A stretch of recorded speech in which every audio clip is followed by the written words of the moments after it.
मेरा नाम रवि कुमार शर्मा। मेरे चैनल आरके स्टडी क्लासेस में आपका स्वागत है। आज का टॉपिक है संधारित्र।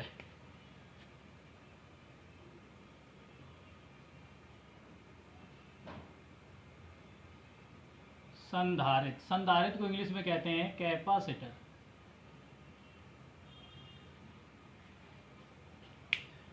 देखो, संधारित्र को समझते हैं, उदाहरण के लिए समझ सकते हैं जैसे कि ये एक चालक है। क्या है? चालक। ये एक चालक है। इसके आकार में बिना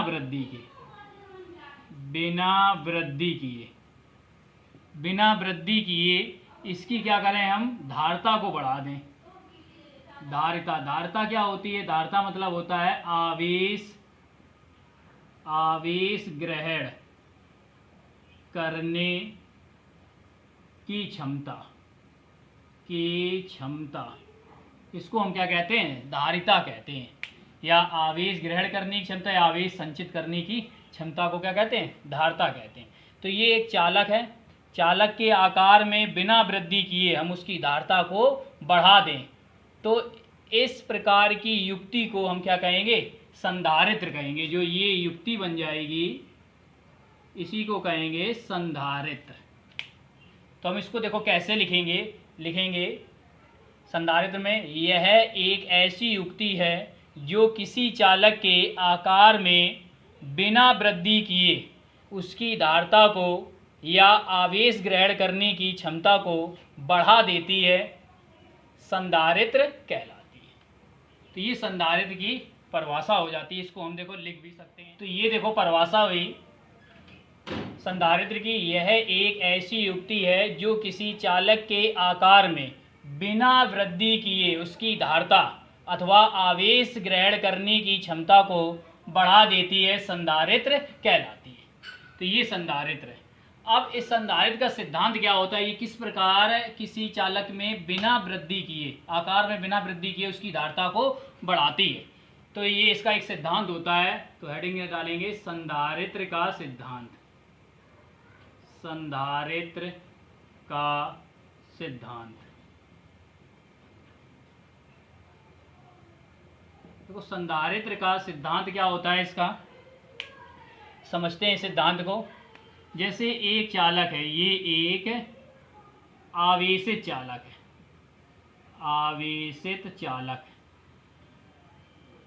ठीक, ये आवेशित चालक है और इसी के संपर्क में एक अनावेशित चालक ले आते हैं।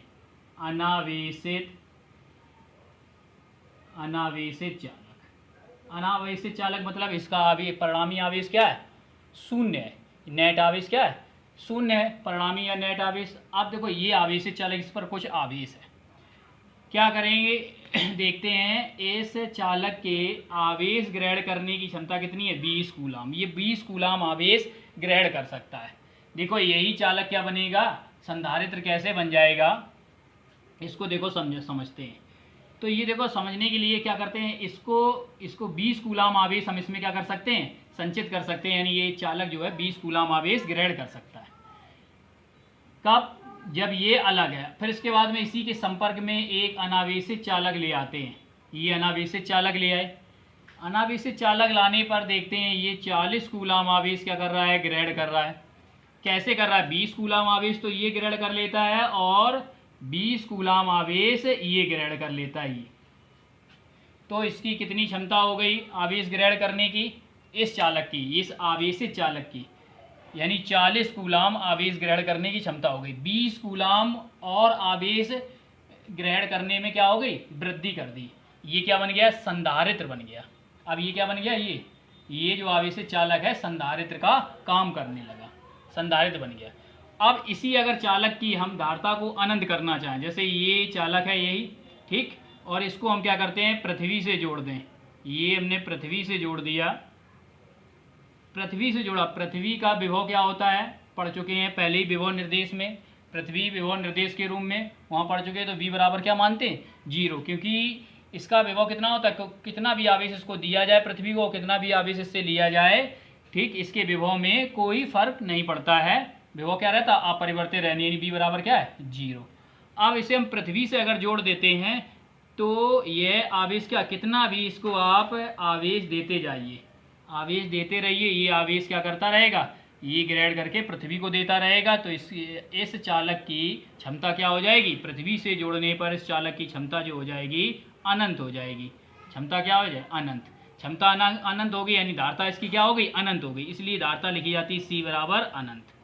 ठीक, अब इसी को फॉर्मूले से भी समझ सकते हैं। देखो फॉर्मूला क्या होता है, धारता का पढ़ चुके हैं, फॉर्मूला होता है सी बराबर क्यू बटे में वी, ये फॉर्मूला होता है। यहाँ से देखो, अच्छा ये अगर v का मान हम ये रखते हैं, ये 0 यहाँ पर, तो c बराबर क्या मिले, 0 का भाग लगाओगे अनंत, यानी पृथ्वी का विभव क्या होगा, शून्य होगा, तो धारता उसकी क्या हो जाएगी, पृथ्वी की अनंत। और किसी भी चालक को आप पृथ्वी से जोड़ोगे उसकी भी धारता क्या हो जाएगी, अनंत हो जाएगी। तो ये देखो संधारित्र का सिद्धांत यहीं से बन जाता है। किस प्रकार हम लिखेंगे किसी आवेशित चालक को, किसी आवेशित चालक के संपर्क में कोई अनावेशित चालक रखने पर उस आवेशित चालक की धारता में क्या हो जाती है, धारता में या आवेश ग्रहण करने की क्षमता बढ़ जाती है। इस प्रकार जो युक्ति बनती है वो क्या होती है, संधारित्र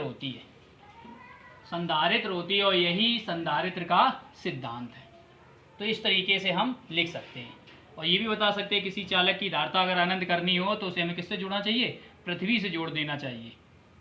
अब देखो इसको हम लिख लेते हैं, का सिद्धांत लिख लिया। किसी आवेशित चालक के संपर्क में कोई अनावेशित चालक रखने पर उस आवेशित चालक की धारता या आवेश ग्रहण करने की क्षमता बढ़ जाती है, और यही क्या होता है, संधारित्र का सिद्धांत है। यदि उस चालक की धारता में क्या करना हो, अनंत करना हो, तो उस हम चालक को किससे जोड़ेंगे, पृथ्वी से जोड़ देंगे, तो उसकी धारता क्या हो जाएगी, अनंत हो जाएगी। ठीक, नोट करके ये अतिरिक्त लाइन लिख सकते हैं।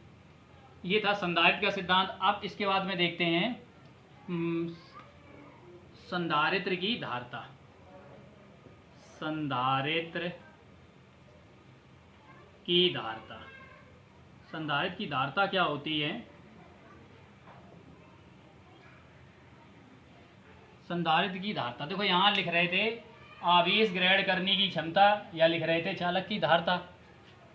ठीक, तो इसी से देखो इसकी परिभाषा भी बन जाती है। यहाँ से लिख सकते हैं किसी संधारित्र द्वारा आवेश ग्रहण करने की क्षमता को संधारित्र की धारता कहते हैं। एक ये भी परिभाषा बन जाती है इसकी, और एक परिभाषा हम इस सूत्र से भी लिख सकते हैं। इसका सूत्र होता है,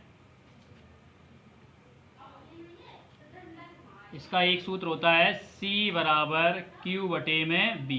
ये होता है C क्या होती है, संधारित्र की धारता को हम C से डिनोट करते हैं। यहाँ लिख सकते हैं संधारित्र की धारिता C बराबर Q बटे में V। मात्रा क्या बनता है यहाँ से, कूलाम प्रति वोल्ट, ये मात्रक बन जाता है इसका। इसी से भी परिभाषा लिख सकते हैं हम, क्या लिख सकते हैं, किसी संधारित्र द्वारा संचित आवेश या ग्रहण किया गया आवेश तथा उस संधारित्र के विभव के अनुपात को संधारित्र की धारता कहते हैं। इसे C से प्रदर्शित करते हैं। देखो किस तरीके से लिखेंगे, क्या होगी संधारित्र की धारता की, किसी संधारित्र द्वारा संचित आवेश क्या है, ये Q, तथा उसके या संधारित्र के विभव के अनुपात को संधारित्र की धारता कहते हैं। इसे C से प्रदर्शित करते हैं। तो संधारित्र की धारता क्या हो जाएगी, यदि किसी संधारित्र द्वारा संचित आवेश क्या हो, Q हो, तथा उसका विभव V हो, तो संधारित्र की धारता C बराबर Q बटे V कूलाम प्रति वोल्ट लिख सकते हैं। एक और इसका मात्रक यहाँ से बनता है, या करके लिख सकते हैं फैरड, जिसे हम शॉर्ट में F लिखते हैं, फैरड। तो ये मात्रक देखो, चालक की धारता भी पड़ी थी, वहाँ पर भी यही मात्रक निकला था, C से उसको भी नोट करते थे, और संधारित्र की धारता को भी C से करते हैं, वही मात्रक हैं। ठीक, धारता कैसी राशि, एक अदिश राशि होती है ये। अब देखो इसके बाद पढ़ते हैं संधारित्र के प्रकार। कितने प्रकार के संधारित्र होते हैं, ये संधारित्र के प्रकार हैं। नंबर 1 क्या है, समांतर प्लेट संधारित्र, दूसरा है गोलीय संधारित्र, तीसरा है बेलनाकार संधारित्र, चौथा है वैद्युत अपघट संधारित्र, और पांचवा होता है परिवर्ती संधारित्र। हमारे इस 12th के सिलेबस में केवल ये 2 संधारित्र हैं, समांतर प्लेट संधारित्र और गोलीय संधारित्र। तो हम इन दो का अध्ययन करेंगे। तो देखते हैं पहला समांतर प्लेट संधारित्र। समांतर प्लेट संधारित्र, देखो यहाँ पर क्या किया, दो प्लेटें ली गई हैं, ये दो प्लेटें हैं और इनको परस्पर एक दूसरे से कैसे रखा है, समांतर रखा गया और स्मॉल डी दूरी पर रखा गया। जब एक प्लेट को प्लस क्यू आवेश देते हैं तो दूसरी प्लेट पृथ्वी से जुड़े होने के कारण इस पर माइनस क्यू आवेश आ जाता है और जिसके कारण इन प्लेटों के बीच वे एक समान वैद्युत क्षेत्र ई उत्पन्न हो जाता है। इस पूरे समायोजन को समांतर प्लेट संधारित्र कहते हैं। इस पूरे समायोजन को समांतर प्लेट संधारित्र कहते हैं। इसको देखो हम लिख भी सकते हैं, समांतर प्लेट संधारित्र को हमने इस चित्र से लिख लिया। कैसे लिखा, धातु की दो प्लेटों को परस्पर एक दूसरे के समांतर स्मॉल डी दूरी पर रखते हैं। ये देखो स्मॉल डी दूरी पर रखा। एक प्लेट को प्लस क्यू आवेश देने पर दूसरी प्लेट पर माइनस क्यू आवेश पृथ्वी से जुड़े होने के कारण आ जाता है और इन प्लेटों के मध्य एक समान वैद्युत क्षेत्र ई उत्पन्न हो जाता है। इस प्रकार के समायोजन को या इस समायोजन को समांतर प्लेट संधारित्र कहते हैं। अब इसके बाद में देखते हैं समांतर प्लेट संधारित्र की धारता के लिए प्लेट संधारित्र की धारता का व्यंजक। देखो कैसे निकालेंगे, सबसे पहले इसी चित्र से लिख लेंगे। क्या लिखेंगे, माना दो समांतर प्लेटें, नाम दे देते हैं, इस प्लेट का नाम ए और इसका नाम दे देते हैं बी। माना दो समांतर प्लेटें, माना धातु की दो समांतर प्लेटें ए तथा बी हैं जो परस्पर एक दूसरे के समांतर तथा स्मॉल डी दूरी पर रखी हैं। प्लेट ए को प्लस क्यू आवेश देने पर प्लेट बी पर माइनस क्यू आवेश पृथ्वी से जुड़े होने के कारण आ जाता है। इन प्लेटों का पृष्ठीय आवेश घनत्व सिग्मा है। यदि प्लेटों के बीच उत्पन्न वैद्युत क्षेत्र क्या हो, ई हो तो देखो यहाँ से इसका फॉर्मूला लिखेंगे। ई बराबर क्या लिखा जाएगा फॉर्मूला, ई बराबर फॉर्मूला होता है सिग्मा बटे में के एप्सिलॉन नॉट, ये फॉर्मूला होता है के एप्सिलॉन नॉट। देखो के क्या है, के मतलब हम मान लेते हैं इन प्लेटों के बीच जो माध्यम है उसके माध्यम का परावैद्युतांक के। अगर नहीं होगा तो सिग्मा बटे एप्सिलॉन नॉट लिखते हैं केवल। तो माध्यम का परावैद्युतांक क्या है, के है, तो हमने लिख लिया है ई बराबर सिग्मा बटे के एप्सिलॉन नॉट। अब देखो क्या होता है, सिग्मा बराबर पढ़ रखा है, सिग्मा बराबर होता है क्यू बटे में ए, यहाँ से कूलाम प्रति मीटर स्क्वायर, ये सूत्र होता है। यदि हम सिग्मा का मान इसमें रखें तो क्या मिलेगा हमें, ई बराबर सिग्मा की जगह रखेंगे तो क्यू बटे में ए और पूरे के बटे में क्या चल रहा है, के एप्सिलॉन नॉट। अब ए नीचे आ जाएगा, देखो इसके नीचे एक मानो, एक का क्यू में गुणा कराओ, इसका इसमें गुणा होगा तो ई बराबर क्या हो जाएगा, ई बराबर क्यू बटे में के ए एप्सिलॉन नॉट। इसको डाल देते हैं समीकरण 1, ये हो गया। अब इसके बाद में यदि प्लेटों के बीच विभवांतर क्या हो, वी हो, लिखेंगे यदि प्लेटों के बीच विभवांतर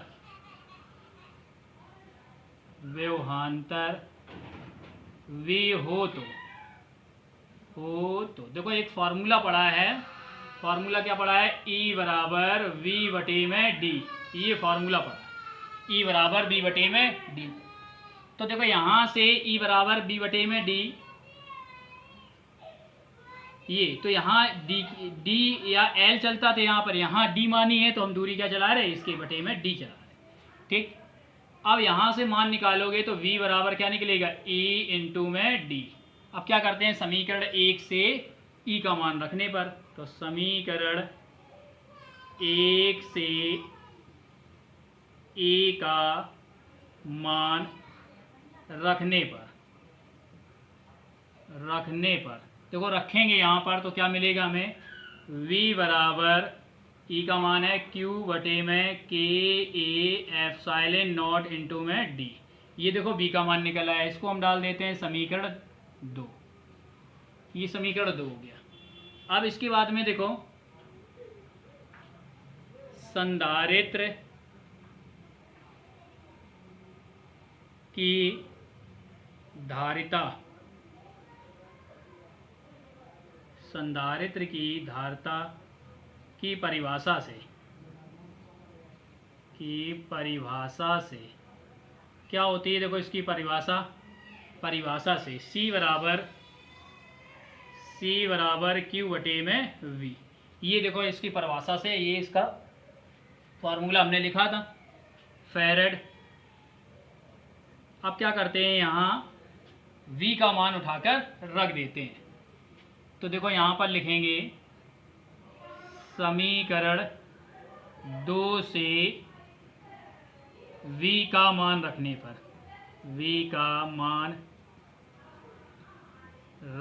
पर, देखो रखेंगे इसी में तो क्या मिलेगा हमें, हम यहाँ देख लेते हैं।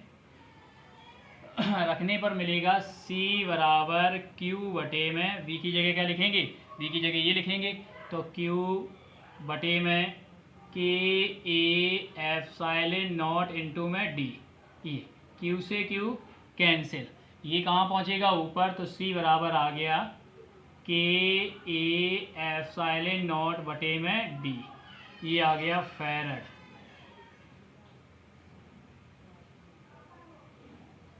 ये फार्मूला निकला। अब इसी जगह निर्वात अथवा वायु के लिए देखा जाए, किसके लिए, निर्वात अथवा वायु के लिए। निर्वात अथवा वायु, यदि निर्वात अथवा वायु का बीच में माध्यम हो के लिए क्या हो जाएगा, K बराबर 1। तो ये धारता हम क्या लिखेंगे, C की जगह लिखेंगे, वायु के लिए C नॉट। तो ये हो जाएगा K की जगह 1 रखेंगे तो A एप्सिलॉन नॉट बटे में स्मॉल d, या ऐसे लिख लो इसको एप्सिलॉन नॉट A अपॉन में d। तो ये फार्मूला निकल आएगा मात्रा क्या, फैरेड, ये निकलेगा। तो ये समांतर प्लेट संधारित्र की धारता के लिए व्यंजक निकल आता है इस प्रकार। अब इसके बाद पढ़ते हैं समांतर प्लेट संधारित्र की धारता को प्रभावित करने वाले, समांतर प्लेट संधारित्र की धारता को प्रभावित करने वाले कारक को निकालने के लिए अभी हमने फॉर्मूला क्या निकाला, C बराबर K A एप्सिलॉन नॉट बटे में D फैरेड। देखो ये सूत्र है, इसी से हम लिखेंगे। पहला देखो प्रभावित करने वाला कारक क्या बनता है, इसका पहला कारक बन जाता है यदि हम क्या कर दें, K एप्सिलॉन नॉट और D को कांस्टेंट कर दें, तो C क्या हो जाएगा, C जो होगा C समानुपाती हो जाएगा A। C समानुपाती है, यानी इसको हम क्या लिख सकते हैं, प्लेटों के क्षेत्रफल पर किस पे निर्भर करेगा, नंबर 1 पॉइंट, प्लेटों के क्षेत्रफल पर निर्भर करेगा। ठीक, किस प्रकार निर्भर करेगा, समांतर प्लेट संधारित्र की धारता प्लेटों के क्षेत्रफल के समानुपाती होती है। कैसी है, समानुपाती होती है। तो क्षेत्रफल बढ़ाने पर प्लेटों की धारता का मान भी क्या होगा, बढ़ेगा। दूसरा पॉइंट देखो क्या बनता है यहीं से, यदि हम क्षेत्रफल A और एप्सिलॉन नॉट, तो ये कांस्टेंट होता ही है, और इस K को कांस्टेंट कर दें तो क्या बचेगा, केवल D बचेगा। तो यानी C क्या हो जाएगा, C व्युत्क्रमानुपाती 1/D, और D क्या है, प्लेटों के बीच की दूरी। हम लिख सकते हैं प्लेटों के मध्य या बीच, प्लेटों के बीच की दूरी पर, देखो प्लेटों के बीच की दूरी पर कैसे निर्भर करें, तो लिखेंगे इसको हम भाषा में, समांतर प्लेट संधारित्र की धारता प्लेटों के बीच की दूरी के व्युत्क्रमानुपाती होती है। यदि प्लेटों के बीच की दूरी को बढ़ाया जाएगा तो समांतर प्लेट संधारित्र की धारता का मान क्या होगा, कम होगा। इसका मान क्या होता जाएगा, कम होता जाएगा। यदि घटाया जाएगा, कम की जाएगी बीच की दूरी, तो समांतर प्लेट संधारित्र की धारता का मान बढ़ेगा।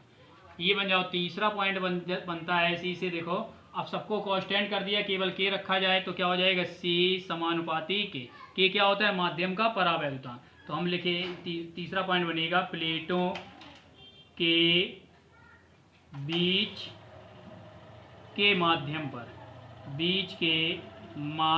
पर, देखो बीच के माध्यम पर कैसे, तो लिखेंगे समांतर प्लेट संधारित्र की धारता प्लेटों के बीच भरे माध्यम के परावैद्युतांक के समानुपाती होती है। यदि प्लेटों के बीच माध्यम का परावैद्युतांक का मान बढ़ेगा तो समांतर प्लेट संधारित्र की धारिता का मान भी बढ़ेगा, क्योंकि ये कैसा है, समानुपाती। तो ये 3 पॉइंट बनते हैं इसको समांतर प्लेट संधारित्र की धारिता को प्रभावित करने वाले कारक है। ये कारक